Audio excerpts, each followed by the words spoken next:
Paz seja convosco, amém? Que dias gostosos juntos, não? Desde sexta-feira, eu cheguei sexta-feira e tenho sido muito abençoado nesses momentos aqui com a igreja. Até estava pensando, não sei se nós precisamos de alguma mensagem depois da mensagem do teatro que nós tivemos aqui. Representou bem a realidade da igreja, bem a realidade missionária, daquilo que nós vivemos em missões também, com os nossos medos, com as nossas desculpas e com a presença do Espírito Santo nos encorajando, nos impulsionando a ir em frente, trazendo uma realidade diferente. Muito bem, vocês realmente trouxeram uma mensagem muito boa e que nos impactaram. Mas a ideia aqui, e também nesses dias, é de descomplicar, né? Não é de fazer a coisa mais complicada, não é tentar trazer muita informação ou até uma teologia que complica sobre missões. Até eu penso que a Bíblia foi escrita mesmo para a criança entender, né? Acho que na maioria das vezes os teólogos complicam tudo, né? Os adultos tentam complicar aquilo que é a mensagem simples que Deus quer fazer queimar no nosso coração. Ontem o Wellington começou falando sobre aquilo que Deus está fazendo nos nossos dias, no processo que Deus está trabalhando para fazer cada crente entender que ele é um sacerdote, que ele é um missionário no lugar onde ele trabalha, na área de influência onde ele está. Deus está trabalhando nesse processo. O Espírito Santo está alargando nossas fronteiras, derrubando aquelas fronteiras que nós mesmos construímos ou que a nossa teologia, a nossa experiência cultural, a nossa vivência construiu. E o Espírito Santo está trabalhando nesse processo para derrubar essas correntes, para alargar nossas fronteiras, alargar o nosso entendimento daquilo que ele está fazendo. Mas ele vem trabalhando nesse processo ao longo da história. E o processo conta. Nós podemos olhar a história, olhar agora, atrás, e podemos ver que o processo conta. Pensando ontem na oficina de povos não alcançados, nós estávamos conversando lá sobre o desafio dos povos, aqueles que ainda nunca ouviram sobre Jesus, povos que nunca ouviram a palavra Jesus, que não tem um testemunho perto, não tem uma igreja perto, não tem uma célula perto ainda, não tem um programa de rádio perto. E às vezes esse desafio parece ser tão grande que é impossível conseguir. 10 mil povos ainda precisando de um testemunho do Evangelho. Mas quando nós pensamos assim, no tamanho do desafio e nos sentimos pequenos, nós não podemos deixar de ver a grandeza do Deus que nos dá esse desafio. E que com o poder do Espírito Santo é possível, e nós temos que crer naquilo que Deus crê, e Deus tem fé, e Ele vê isso acontecendo. Mas eu estava pensando no processo da igreja. Quando Jesus partiu, Ele deixou os discípulos, as últimas palavras dele foi aquela de: vocês vão receber poder, lá em Atos 1:8 dizendo, né, vocês receberão poder para serem minhas testemunhas em Jerusalém e ir até os confins da terra. O poder que o Espírito Santo dá para começar em Jerusalém e ir até os confins da terra. Essas foram as últimas palavras. E a nuvem cobriu, Jesus foi e os discípulos ficaram. Ficaram em Jerusalém, esperaram o poder de Deus veio, foram capacitados, mas eles continuaram em Jerusalém.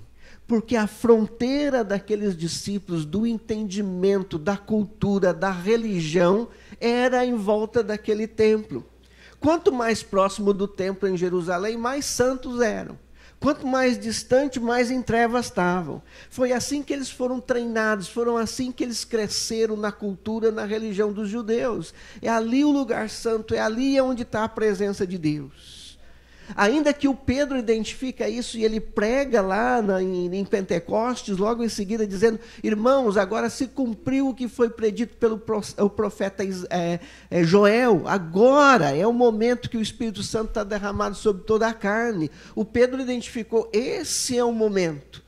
Mas ainda assim eles continuaram perto de Jerusalém, porque a fronteira deles ainda não tinha sido alargada. Era o processo que o Espírito Santo estava trabalhando entre eles. E eles tentavam cuidar, muito zelosos ainda, da cultura judaica. E eles pensavam assim, não, um gentio, alguém que não é judeu, não pode vir e se tornar cristão e receber Jesus sem ele cumprir algumas coisas que nós judeus temos cumprido por séculos. Então ele tem que circuncidar, ele tem que guardar a lei de Moisés e também aí recebe Jesus e ele pode vir para a nossa comunidade e se tornar cristão. Então veja a fronteira que eles tinham no pensamento deles, na doutrina, na teologia deles. E Deus estava trabalhando no processo para eles avançarem, para ir além. O primeiro confronto, nós falamos um pouco sobre isso lá na Oficina de Povos Não Alcançados, foi com o Pedro. O Pedro, como um bom judeu, ele estava uma tarde, no horário que o judeu fazia, no terraço lá para buscar a Deus, para orar, como um judeu. E Deus vem e traz uma visão para o Pedro. Ele vê um lençol vindo, um pano vindo com animais imundos. E Deus fala com ele, mata e come, Pedro. Era um confronto à religião do Pedro, era um confronto às fronteiras dele, era um confronto a tudo que ele pensava. Ele podia falar, está de brincadeira, né, Deus? Não sabe que eu sou judeu? Desde pequenininho eu nunca nem toquei nessas coisas. Nunca comi isto. E Deus fala 3 vezes com Pedro, aí Deus traz uma revelação muito interessante. Deus fala, nunca mais, Pedro, chama de imundo aquilo que eu já purifiquei. E Deus estava tentando alargar as fronteiras e falar, Pedro, o reino de Deus é maior do que a cultura judaica. O reino de Deus é muito maior do que a religião judaica. E enquanto Pedro remoía sobre isso, enquanto ele pensava sobre isso, alguém bate na porta e diz, olha, tem um tal de Cornélio, um gentil, que é um homem temente a Deus. Opa, um gentil temente a Deus. E ele está esperando pela mensagem. O Pedro vai porque ele foi confrontado nas fronteiras dele. E ele chega já dando desculpa. Ele, olha, vocês sabem que não é lícito um judeu vir aqui na casa de um gentio, mas eu vim em obediência a uma revelação. E ele prega, o Espírito Santo de Deus desce ali, ele nem dá toda a mensagem, o pessoal já estava cheio do Espírito. Mover de Deus acontecendo nos gentios. Os apóstolos de Jesus, que andaram com ele, que eram judeus, ainda estavam lá em Jerusalém, zelosos da doutrina judaica. E quando eles ouviram isso, eles montam um concílio e chamam o Pedro para dar explicações. Ô Pedro, sentou na casa de um gentio? E eles que ouviram Jesus dizendo, gente, é daqui até os confins da terra. É eles que ouviram Jesus dizendo em Mateus 28, vão e façam discípulos de todas as etnias da terra. Mas a fronteira religiosa deles, os limites ali, não deixavam que eles ultrapassassem isto. E o Espírito Santo estava trabalhando nesse processo. Enquanto isso, é interessante, eu quero ler com vocês Atos, essa história toda da igreja que eu estou tentando trabalhar aqui, está em Atos, vocês conhecem bem, mas enquanto a igreja de Jerusalém estava ali, com todo esse alicerce, com todo esse fundamento judaico, com toda essa teologia, algo estava acontecendo numa igreja entre os gentios, na igreja de Antioquia. Atos capítulo 11, o que acontece aqui um pouco antes, capítulo 8, Deus manda uma perseguição e começa a forçar a igreja a se dispersar, a sair de Jerusalém. E aqui parece os benefícios dessa dispersão, o benefício dessa perseguição que começa a empurrar pela força, pela perseguição, a igreja fora de Jerusalém. Começa a empurrar para eles cumprirem aquilo que Deus tinha os chamado a fazer. Mas no capítulo 11 acontece algo interessante. No verso 19 diz: então os que foram dispersos por causa da tribulação que sobreveio a Estevão, se espalharam até a Fenícia, Chipre e Antioquia, não anunciando a ninguém a palavra, senão somente a judeus. Então, mesmo esse grupo que saiu de lá, eles escolheram: nós vamos conversar com os judeus só. É o nosso grupo, a nossa cultura, nós nos identificamos, nós vamos falar com os judeus. Agora, olha no verso 20. Algum deles, porém, que eram de Chipre e de Cirene e que foram até Antioquia, falaram também aos gregos, anunciando-lhes o evangelho do Senhor. Alguns deles romperam essa fronteira religiosa, essa fronteira cultural, essa fronteira da crença de que era só entre os judeus. Eles deram um passo além. E vamos falar um pouco também para esses gentios aqui. E eles falaram, anunciaram também em Antioquia aos gregos. E eles anunciaram o evangelho de Jesus. Agora, olha o que acontece no verso 21. A mão do Senhor estava com eles, e muitos crendo se converteram ao Senhor. A notícia a respeito deles chegou aos ouvidos da igreja que estava em Jerusalém, e enviaram Barnabé até Antioquia. Quando a igreja de Jerusalém ouviu, vamos enviar alguém lá, vamos enviar para ver o que está acontecendo. Tendo ele chegado e vendo a graça de Deus, alegrou-se e exortava a todos a que com firmeza de coração permanecesse no Senhor, porque era homem bom, cheio do Espírito Santo e de fé, e muita gente se uniu ao Senhor. O Barnabé viu o que estava acontecendo na igreja de Antioquia, algo diferente do que estava acontecendo na igreja de Jerusalém. O Espírito de Deus estava se movendo entre os gentios de uma forma diferente do que estava acontecendo na igreja de Jerusalém, além das fronteiras agora geográficas, mas muito mais no pensamento, na ideologia, na crença de cada um. Agora o Barnabé, ele percebe uma coisa muito interessante. O Saulo, que tinha se convertido, e alguns estudiosos dizem que aqui tinham se passado entre 6 a 9 anos. O Saulo estava esquecido lá em Tarso. Olha o processo conta, gente. Esse grande homem, que para mim foi uma das mentes mais brilhantes que nós tivemos no primeiro século, estava esquecido. Alguns dizem que o Paulo foi morar até em cavernas. Por quê? Ele não era mais aquele homem respeitado pelos judeus. Virou a casaca. E não era bem aceito entre agora os que seguiam a Jesus, porque ele era perseguidor da igreja. Esse homem estava num processo de 6, 9 anos esquecido. Deus trabalhando nos conceitos dele. Eu fico pensando talvez as questões do Paulo agora, desprezado, esquecido, e até pensando, Senhor, o que está acontecendo? Será que vale a pena? Eles experimentando tudo isto. Mas agora um Barnabé entra na história. O Barnabé não é alguém tão famoso, parece que não é aquele pregador de excelência, mas ele tem um papel muito importante.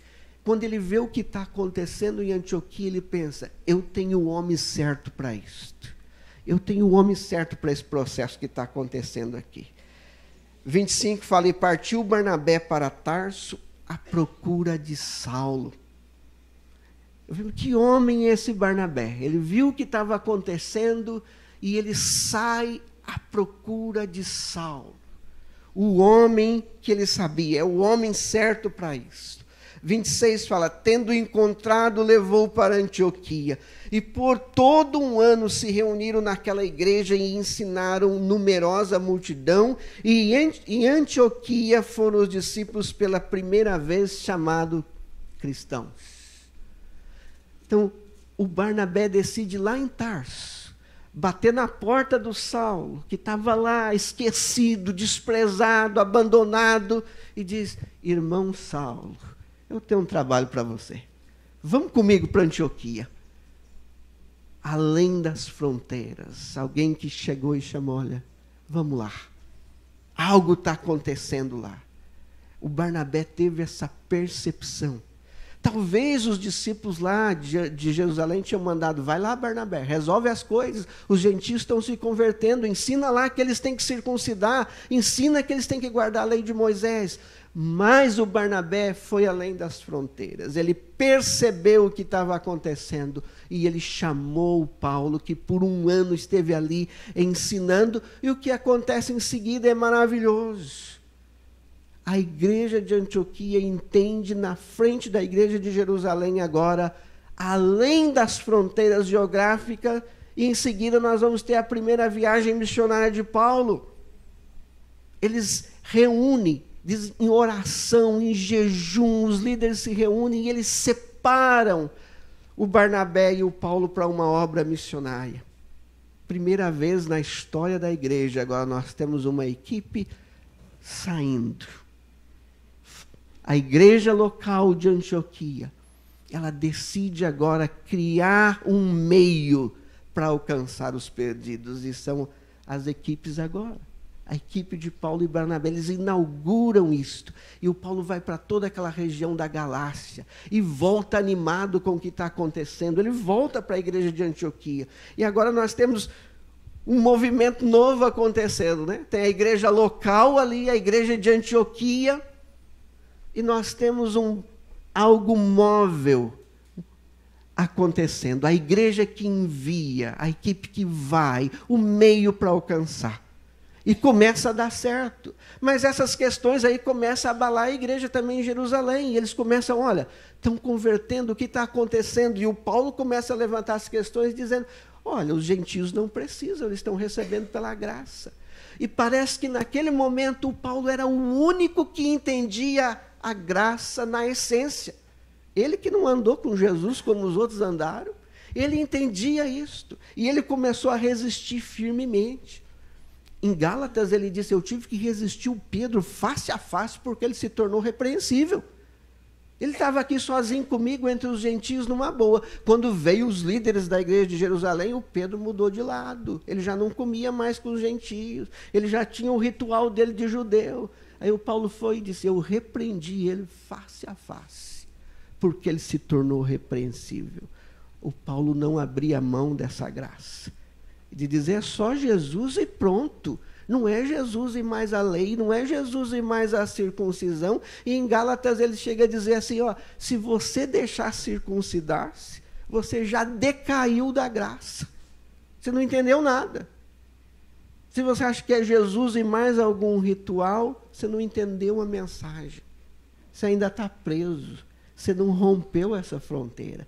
E essa mensagem começou a mover as questões para a igreja, e graças a Deus, lá em Atos 15, eles se reúnem, eles decidem, tomam uma decisão agora, ouvindo isto.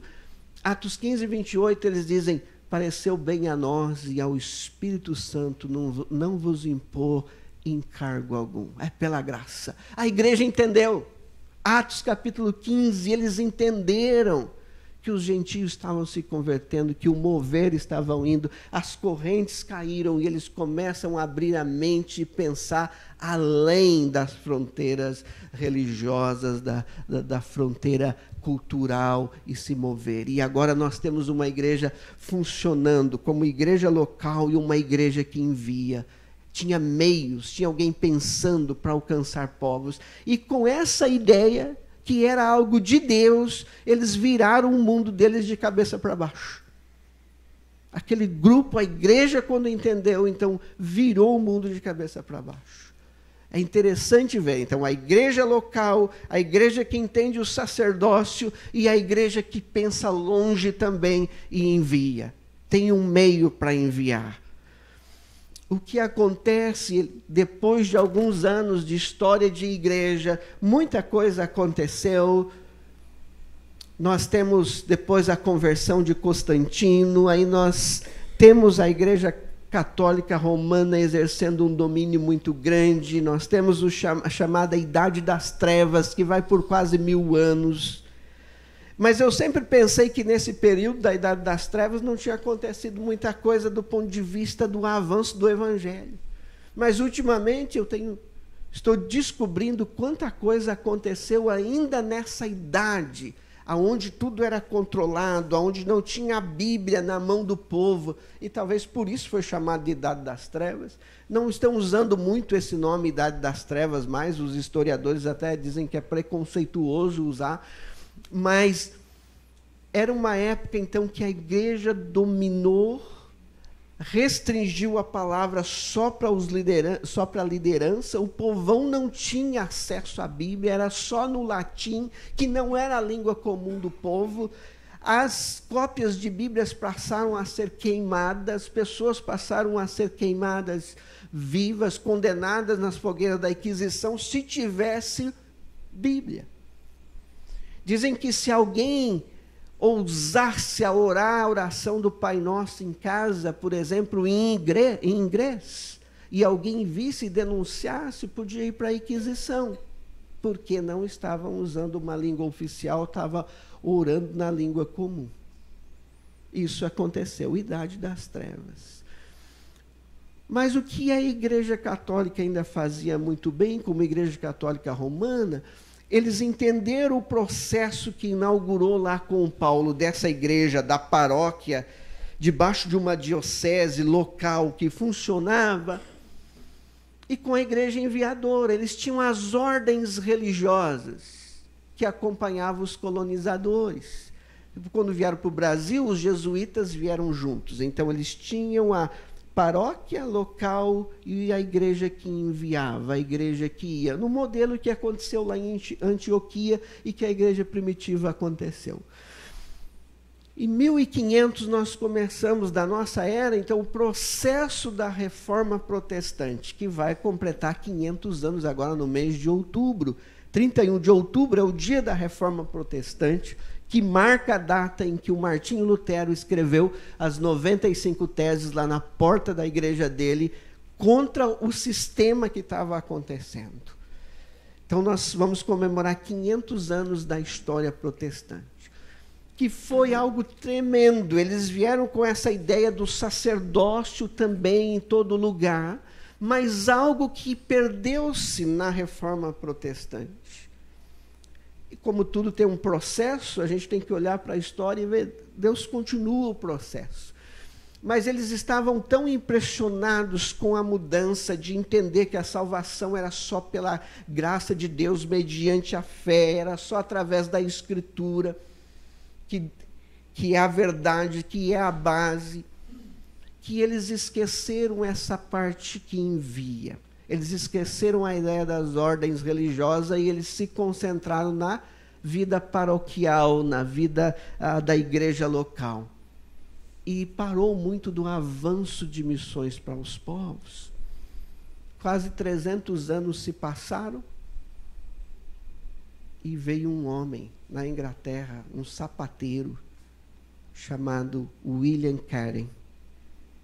E ele começou a pensar sobre isso, meios de alcançar os povos, os perdidos, começou a mover o coração dele, essa paixão. Ele chegou um dia na igreja, na liderança da igreja, e ele começou a pensar, nós precisamos meios para alcançar os povos. E um líder, um ancião, chega e fala, jovem, cale-se, sente, se Deus quiser alcançar os perdidos, Ele vai fazer sem a minha e sem a tua ajuda. Fica quieto. E ele levantou depois e disse, olha, nós temos que esperar grandes coisas de Deus. E nós temos que fazer grandes coisas para Ele. E isso começou a mover, e ele é, hoje na história, ele é chamado o pai de missões modernas, porque ele iniciou novamente meios para alcançar os perdidos, e ele foi para a Índia, pensando nas regiões litorâneas, e ele começou a levar o evangelho para a Índia. Ele não tinha educação formal, mas ele ajudou na tradução da Bíblia para 20 línguas na Índia. Ele fundou uma escola que se tornou uma universidade. Ele teve influência na política da Índia. Ele teve influência em rituais que queimava a viúva junto com o falecido na Índia. Era normal, podia acontecer. Ele influenciou o governo a ponto de parar essa prática que tinha de assassinato. Mas ele foi quem levantou a bandeira, 300 anos depois da Reforma, para dizer: nós temos que criar meios para alcançar os perdidos. E é aí que se encaixa as organizações missionárias, né? É aí que se encaixa hoje a Jocum, onde nós estamos, e outras agências missionárias. A gente precisa entender esse conceito, porque muitas vezes a igreja pensa que a organização missionária está concorrendo com a igreja.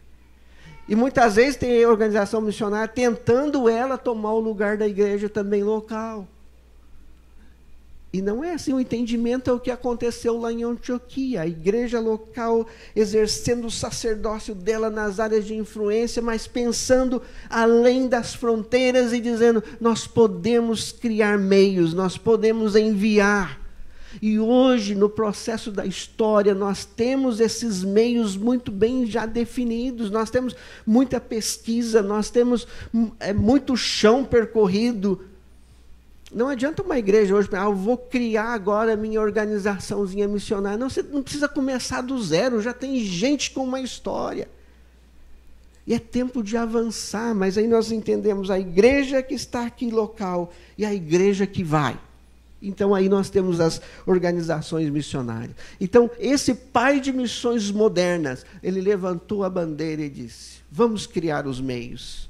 E ele passa a criar então a ideia de missões além das fronteiras. Ele pensa muito no litoral.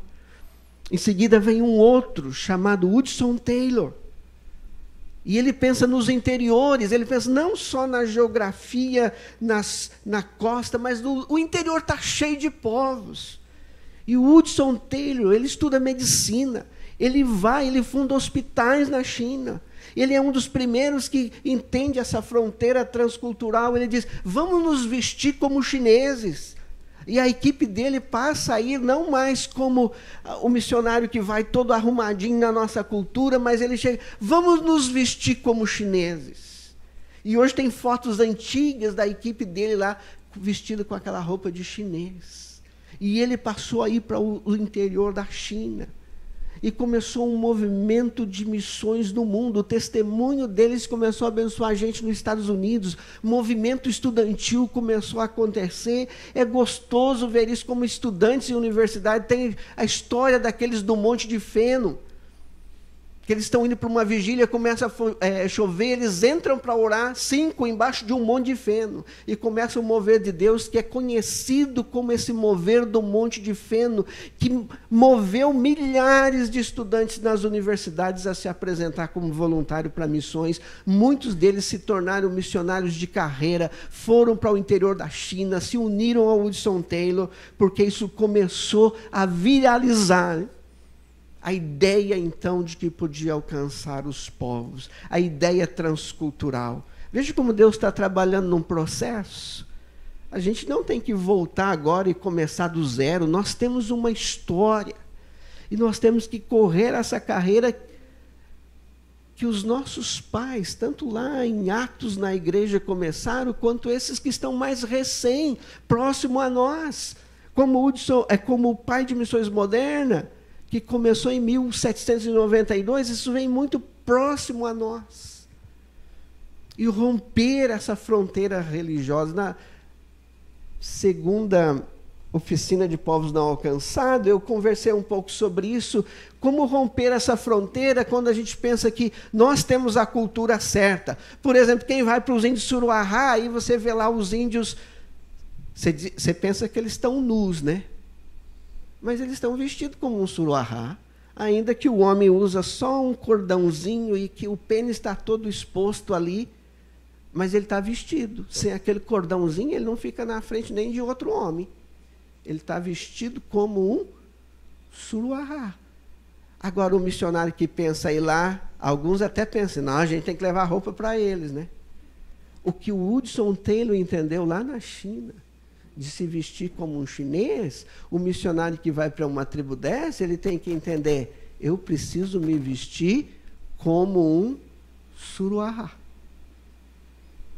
Então, como Jocum, nós tivemos equipes trabalhando lá por muitos anos, e que os missionários que estavam lá se vestiam como um Suruahá. Então, não vou dizer que eles estavam despidos, eu vou dizer eles estavam vestidos como um Suruahá. No tempo que nós estávamos em Lábrea, nós recebemos várias equipes dele, dos Suruahá, que eles, por entrar na cidade, vestiam uma camisa toda desconfortável, mas quando chegavam em casa, na minha casa, onde estava, falava, aqui pode ficar como Suruahá. Então, logo tirava tudo e ficava à vontade.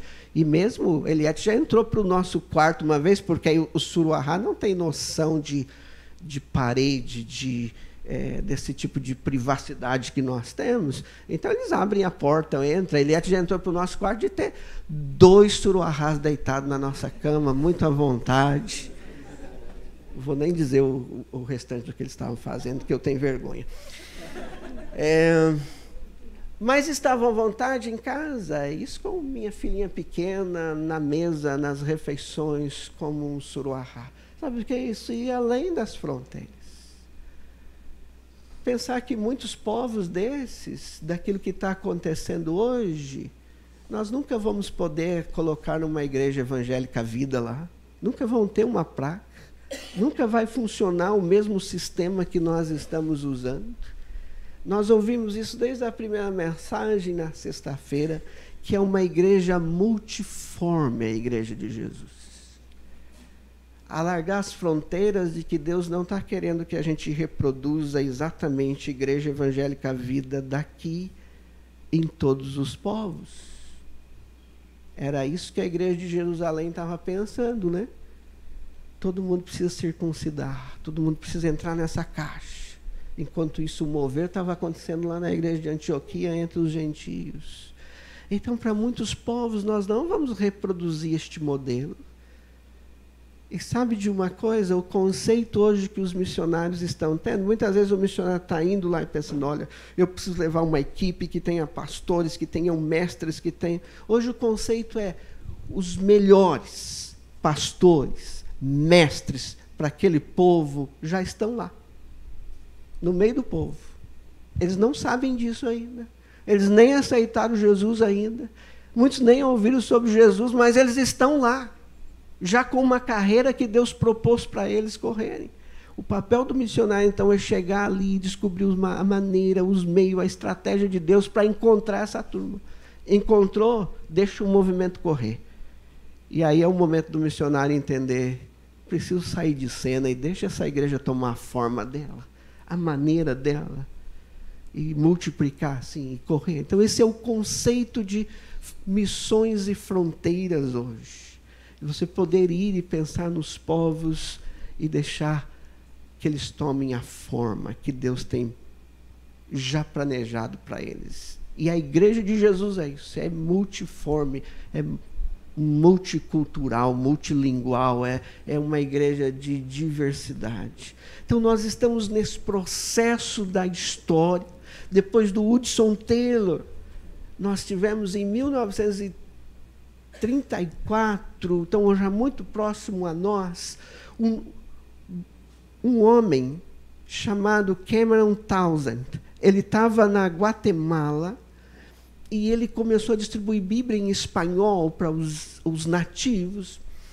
E um índio da Guatemala disse para ele, olha, se o teu Deus é tão poderoso, o teu Deus é tão... quer comunicar comigo, por que ele não fala na minha língua? Por que não tem Bíblia na minha língua? Você está dizendo que é a palavra de Deus, por que ele não fala comigo na minha língua? E Deus moveu o coração desse homem e ele começou, é verdade. Deus quer colocar a Bíblia na língua de todos os povos. E a partir dali ele iniciou a missão chamada Wycliffe, que é hoje assim, uma das maiores autoridades em tradução de Bíblia no mundo. Só eles já traduziram Bíblia para mais de 700 etnias diferentes, para levar a Bíblia a todos os povos. O que antes levava muito tempo, 20, 30 anos da vida de um missionário, em algumas línguas hoje está levando meses. E eles estão dizendo que até 2025 nós teremos a Bíblia em todas as línguas da terra. Não sei você, mas eu fico animado com isso. A minha geração vai poder testemunhar a Bíblia em todas as línguas da terra. E pensa assim, em 1500 na Reforma Protestante, estava tão devagar que as Bíblias que tinham na língua comum tinham sido queimadas. Os reformadores estavam ali traduzindo na mão. Como John Hus, que começou a levar a Bíblia para a língua do povo e foi degolado e queimado. E o John Hus faz uma oração quando ele estava para morrer, para cortarem a garganta dele. Ele diz: Deus, abra os olhos do rei da Inglaterra. Um homem ali moribundo, para morrer. Anos depois, o rei James da Inglaterra encomenda uma Bíblia especial para ele, em inglês. E a versão que nós temos, a Bíblia de King James. Veja como Deus foi movendo na história. Não é tão longe isso, 500 anos atrás. E agora nós temos o mover. E quando eles estavam ali na dificuldade de manualmente reproduzir a Bíblia, um cara começa a ter ideia e ele inventa a imprensa. E lá na Alemanha, o Gutenberg faz isto. E ele imprime o primeiro livro, é a Bíblia. Deus movendo na história, e agora acelera, porque não precisa ser linha por linha mais traduzido na mão. Tem uma máquina que consegue reproduzir isto. E isso vem melhorando. E agora, 500 anos depois, nós temos essa previsão de que em 2025 está às portas, todos os povos da terra vão poder ter a Bíblia. O Wellington pode falar melhor, e talvez ele vai falar sobre isso, de uma Bíblia em cada casa. O desafio de ter uma Bíblia em cada casa aqui no Brasil. E como Deus está movendo isso, como Deus realiza milagres para essa palavra chegar na mão de todo mundo.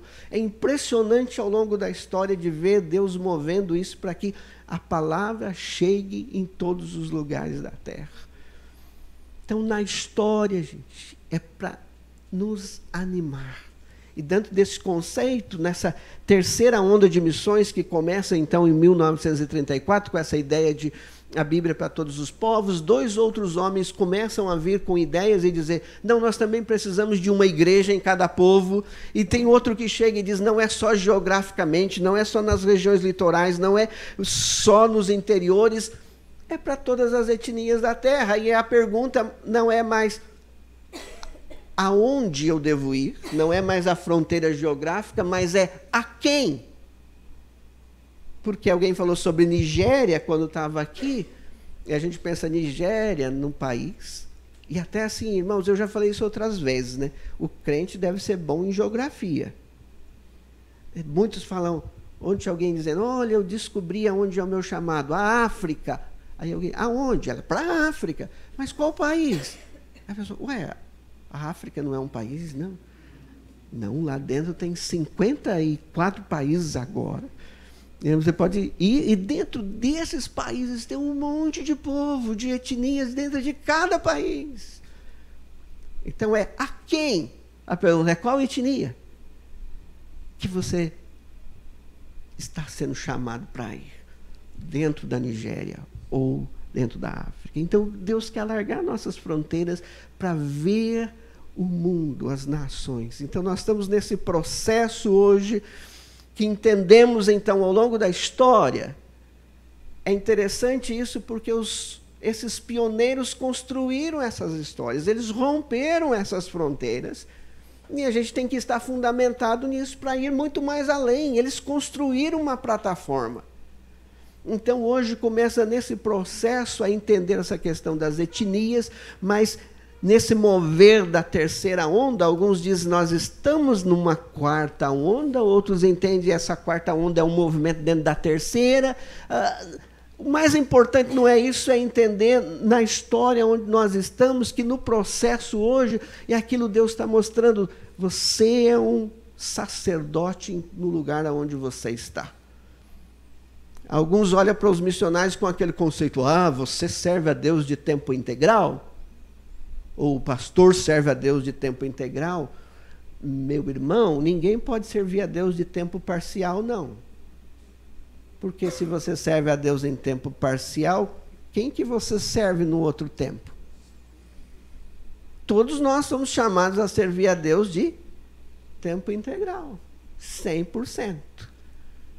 Se você não pode, o lugar onde você está trabalhando, se aquilo que você está fazendo não é santo, se envolve corrupção, se envolve alguma coisa, não é algo que você deve fazer, porque você tem que ser 100%, servir a Deus de tempo integral, aonde você está.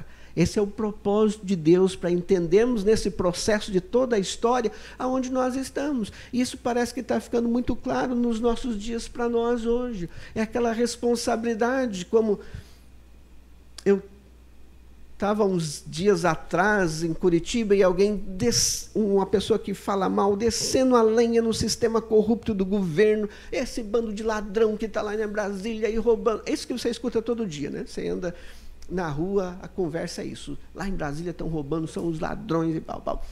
Aí, na mesma conversa que essa pessoa estava dizendo, ele disse que ele estava indo com o caminhão dele, o guarda parou, ele estava sem nota, e ele deu R$30 para o guarda. Os ladrões lá em Brasília estavam roubando, corrupto, mas ele não, ele deu R$30 para o guarda, e para ele isso não é corrupção.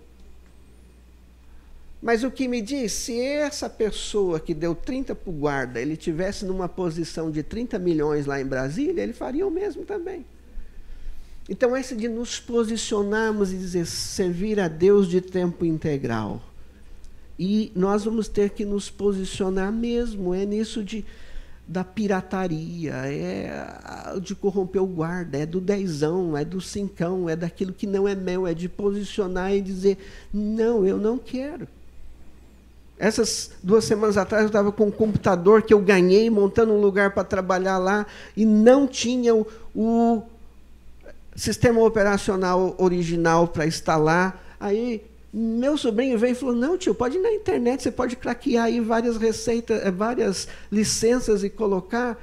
Aí eu falei para o meu sobrinho, não, mas exatamente nesse processo que o Brasil está dando, eu não vou fazer isto. O que eu fiz, eu instalei o Linux, que é livre, estou lá trabalhando com ele, em casa, mas eu não fui lá e baixei o que para ele era muito simples. Eu não posso fazer isso aqui em 10 minutos para você. Mas isso de posicionar, eu quero servir a Deus de tempo integral naquilo que eu estou fazendo. Então, acho que Deus está trabalhando para nos mostrar isso nesses últimos dias. Então, você percebe, corri um pouco com vocês na história, mas eu creio que Deus está nos chacoalhando no Brasil agora. O que está acontecendo, que nós olhamos na notícia todo dia, é para nós, como igreja, refletirmos também, como indivíduo, refletirmos também, aonde nós estamos nessa corrupção toda. Como é a corrupção na área de influência que eu tenho. Eu não estou lá na cadeira do Temer, mas eu tenho a minha cadeira de decisões, a minha mesa de decisões aqui, onde eu tenho que tomar decisões todos os dias. É a minha área de influência. Como que eu sou corrompido nela? Como que eu respondo às propostas de corrupção que eu tenho? Como que eu respondo às oportunidades, às vantagens que me oferece? É a minha mesa de decisões. Como que eu tomo essas decisões? É isso que Deus está nos chacoalhando nesses dias, olhar toda essa história, olhar que nós temos meios hoje para alcançar os perdidos. Existem os meios estabelecidos, existem as pesquisas, existem os lugares, existe o mapeamento. Ontem, na oficina de povos não alcançados, eu peguei o e-mail, eu posso mandar, você pode receber um povo não alcançado por dia, com informações sobre ele, aonde está, qual país, qual desafio, crente, tradução de Bíblia. Então, informações hoje não é assim o nosso maior problema. Nós estamos num momento muito privilegiado de poder ouvir de Deus e tomar as decisões já com uma história muito fundamentada. E para encerrar, eu creio que não preciso ler, mas Abacuque capítulo 2, versículo 14, nos diz que vai chegar um momento que o conhecimento da glória de Deus vai encher toda a terra, como as águas cobrem o mar. Toda a terra. Então, os povos lá nas montanhas, lá para o lado do Himalaia, na China, na floresta amazônica, os grupos pequenos, as minorias, eles vão adorar o Senhor. Eles vão conhecer a glória de Deus. A palavra vai chegar lá. E nós estamos nesse momento glorioso da história, que eu posso olhar e falar, Deus, em toda essa história maravilhosa que eu posso ver a mão do Senhor, chegou o meu momento. Aonde eu me conecto nisto? Qual é o meu papel? E nossa vida aqui vai passar. Jesus pode vir agora? Pode vir na sua vida? Pode. Mas essa é a única vida que eu tenho. Eu completei 50 esse ano. E eu já estou virando a curva, né, irmãos? De agora para frente, falar, né? Até eu disse para minha filha, eu acho que eu já vivi mais tempo nessa terra do que eu tenho futuro nela, né? Já completei os 50, já começa a descer a curva.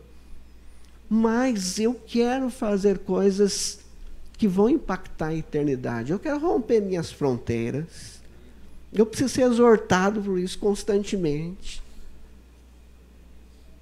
Eu acho que nós fomos muito desafiados na primeira mensagem aqui da sexta-feira. Nós podemos construir muito bem a nossa vida aqui nesse planeta.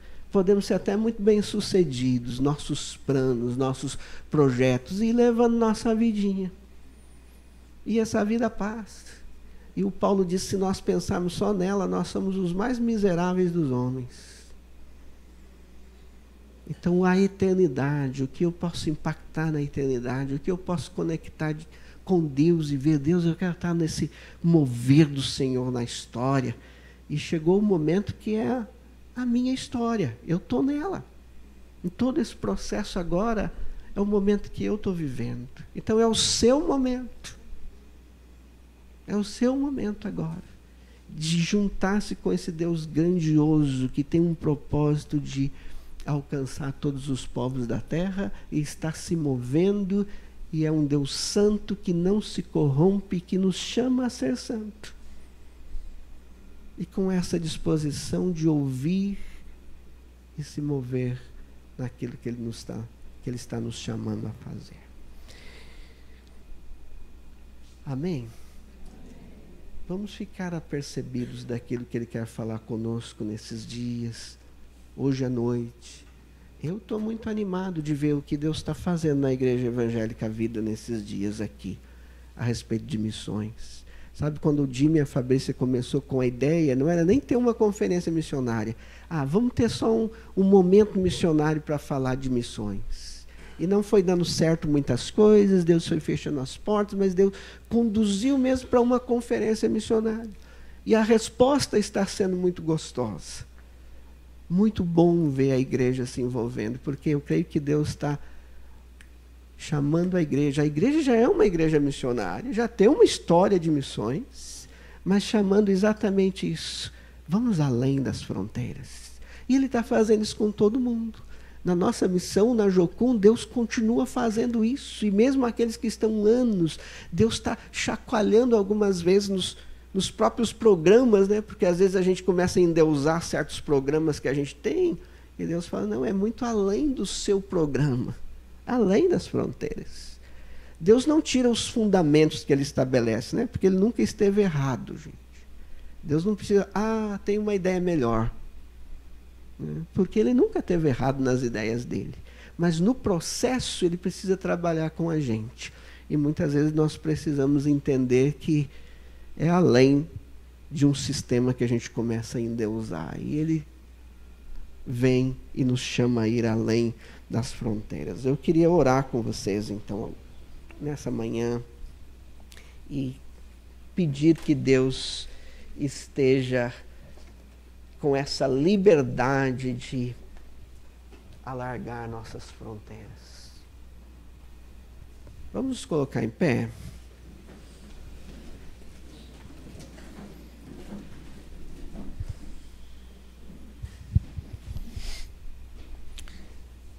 Senhor, tem sido precioso esses dias de meditarmos, de pensarmos além de nossas fronteiras. Eu sei que tem muitas fronteiras, muitos limites que nós mesmos estabelecemos ao longo das nossas vidas, com nossas crenças, com nossa cultura, até mesmo com nossa teologia para defender certas decisões, como aquela igreja que estava começando lá em Jerusalém, muito bem intencionados, zelosos por toda a tradição deles, mas esse zelo, essa tradição estava impedindo que eles fossem além das fronteiras, que eles enxergassem o reino em toda a dimensão que é o reino. O reino do Senhor é muito maior, Deus, do que a Igreja Evangélica Vida, do que a Igreja Brasileira. O reino do Senhor é maior do que as missões. O reino do Senhor é algo que se estende, vai para toda a terra e que não está estabelecido em limites geográficos. O reino do Senhor é onde a vontade do Senhor está sendo estabelecida e sendo feita. O reino do Senhor pode estar presente no nosso trabalho, naquilo que eu faço dia a dia, porque nós estamos lá. E o reino do Senhor está dentro de nós. Então eu oro por essa revelação do Senhor, do sacerdócio de cada crente. Eu oro que toda essa história que nós temos, da igreja primitiva, todo o processo que eles tiveram para entender essa dinâmica do reino, venha nos impulsionar, nos encorajar a ir muito além. Nós não queremos retornar, Deus, simplesmente aquele conceito, o princípio da igreja de Atos. Nós queremos ir além. A igreja é muito maior, espalhada por todo o canto da terra. Nós queremos ir além do que nossos pais de missões modernas foram. Obrigado por homens como nós tivemos o William Carey, como nós tivemos o Hudson Taylor. Obrigado, Deus, como nós tivemos esses pais da terceira onda de missões, entendendo a Bíblia para todos os povos, entendendo uma igreja em cada povo, entendendo o conceito de etnias e abrindo a nossa visão para isso. E nós queremos correr a partir disto, que já está tão claro, tão estabelecido, nessa carreira de ir além das nossas fronteiras. Não nos deixa conformar com os nossos limites, Deus. Eu não quero me conformar com o meu limite, com o meu conforto, porque eu sei que no Senhor, como nós vimos no drama, no teatro, na introdução, o Espírito Santo vindo e abrindo e levando e impulsionando a igreja a ser testemunha, tanto em Jerusalém quanto em Samaria, Judéia, até os confins da terra.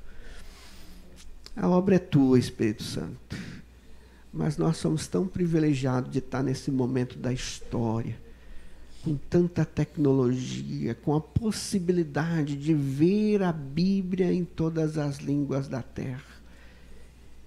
Que bênção, Senhor, que glória poder testemunhar isto. A história de tantos que pagaram com a vida, que derramaram sangue para essa Bíblia chegar na mão do povo comum. E esse processo vem acontecendo. Obrigado por esses 500 anos de reforma que nós temos e podemos celebrar a vida dos reformadores que levantaram com essa ideia de sair de uma igreja simplesmente religiosa para entrar na sociedade.